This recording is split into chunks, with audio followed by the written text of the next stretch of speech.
একা সংসার মানে নিজের ইচ্ছে মতো চলা, নিজের ইচ্ছে মতো সব কাজকর্ম করা, আর এর মাঝে অনেক বেশি শান্তি। So hello everyone, good morning সবাইকে। আশা করি সবাই অনেক ভালো আছেন, আমিও তো বেশ ভালো আছি। তো প্রত্যেক দিনের মতো আজকে ভিডিওটা শুরু করতেছি সকাল থেকে। তো সকালবেলা ঘুম থেকে উঠে প্রথমে যেটা কাজ, চান সেরে ঠাকুর পূজাটা দিয়ে নেওয়া। তো ঠাকুর পূজাটা দিয়ে নিয়েছি, তারপর রান্নার জন্য চলে আসছি আমি কিচেনে। তো আজকে মূলত আমি রুটি বানাবো। প্রত্যেকদিন দেখা যায় যে রুটি বানানো হয় না, রুটি বানাতে কেমন যেন একটা বিরক্তি লাগে। তো যাই হোক, আজকে রুটি বানাচ্ছি। এখন বাজে মূলত প্রায় 8টা। তো দেরি করে দেখা যায় যে ঘুম থেকে উঠি, ওই যে একা সংসার, নিজের মতো করে সব চলা, নিজের মতো সব রান্না বান্না করা। এখানে না আছে কেউ কিছু বলার, আর না আছে দেখার। তো তাই নিজের ইচ্ছে মতোই চলাফেরাটা করি, আর এতে অনেক বেশি শান্তি। তো এই যে রুটিগুলো আমার সব বানানো হয়ে গেছে, এখন রুটিগুলো ভেজে নিচ্ছি। রুটিগুলো কিন্তু অনেক সুন্দর ফুলতেছিল। তো রুটি ভাজা হয়ে গেলে আমি এর সঙ্গে 2-4টা পরোটা ভেজে নিব, কারণ রুটি খেতে বরাবরই আমার ভালো লাগে না, আমি একটু পরোটা খেতে পছন্দ করি। তো পরোটা ভেজে নিচ্ছি, আমার দুষ্টটাও খেতে কিন্তু পছন্দ করে। তো পরোটাগুলো ভেজে নিলাম, আর এর সঙ্গে রান্না করব মূলত সুজি। আর রাতের বেলা বাঁধাকপি ভাজি করেছিলাম, তো ওই ভাজি দিয়ে রুটিটা খাওয়া হবে। তো সঙ্গে আবার সুজিটাও বানিয়ে নিয়েছি। এই তো প্রান্তর বাবাকে খাইতে দিয়েছি। খাওয়া দাওয়ার পরে এই তো দুষ্টটা গাড়ি নিয়ে খেলতেছে, নতুন গাড়ি পেয়েছে।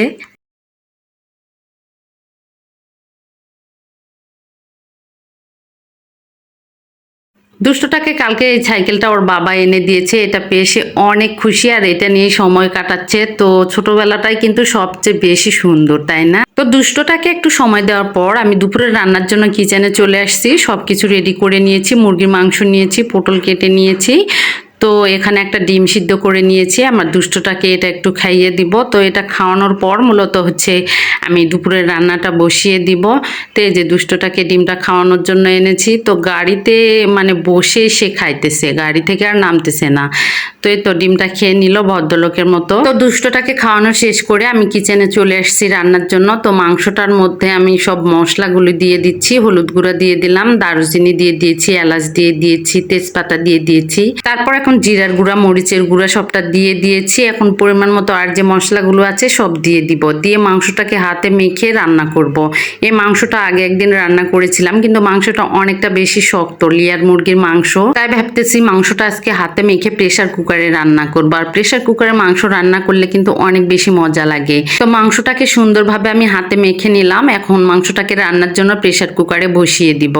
তো এই তো প্রেসার কুকারের মধ্যে আমি দিয়ে দিচ্ছি। প্রেসার কুকারে দিয়ে এক পাশে রান্নাটা বসিয়ে দিলাম, আর এই পাশে পটল ভাজিটা করে নিচ্ছি। এই পাশে পটল ভাজিটা করে নিতে ওই পাশে আমার মাংসটা সেদ্ধ হয়ে গেছে। এখন এটাকে নামিয়ে কড়াইয়ের মধ্যে নিলাম। তো আমি মূলত প্রেসার কুকার থেকে নামিয়ে এভাবে রান্না করি। আর মাংসের সঙ্গে ডিম ছিল আর কলিজা ছিল, এই দুইটা জিনিস আমি কষানোর টাইমে দিয়ে দিলাম। তো এখন সুন্দরভাবে একটু মাংসটা কষিয়ে নিচ্ছি, আর ডিমগুলো এই পর্যায়ে আমি তুলে নিব, পরে আবার ঝোলের মধ্যে দিয়ে দিব। তো এই যে তুলে নিলাম, আর মাংসটা আমার কষানো হয়ে গেছে। এখন পরিমাণ মতো পানি অ্যাড করে দিব, তারপর রান্না করে মাংসটা নামিয়ে ফেলেছি। আর এই তো দুপুরের খাবার, মাংসের তরকারি সঙ্গে পটল ভাজি, আর সঙ্গে ছিল শসা। তো প্রান্তর বাবাকে খাওয়ার জন্য দিয়ে দিলাম, তারপরে মূলত আমি খাওয়া দাওয়া করে নিচ্ছি। তো আজকে মাংসের তরকারি রান্নাটা অনেক বেশি মজা হয়েছিল, আর এরকম মজার কোনো তরকারি হলে এক তরকারিতেই খাওয়া শেষ হয়ে যায় আমার। আর তরকারির সঙ্গে রসুন দিয়েছিলাম, যেটা অনেক সুন্দর সিদ্ধ হয়েছিল, আর খেতে অনেক বেশি মজা লেগেছে।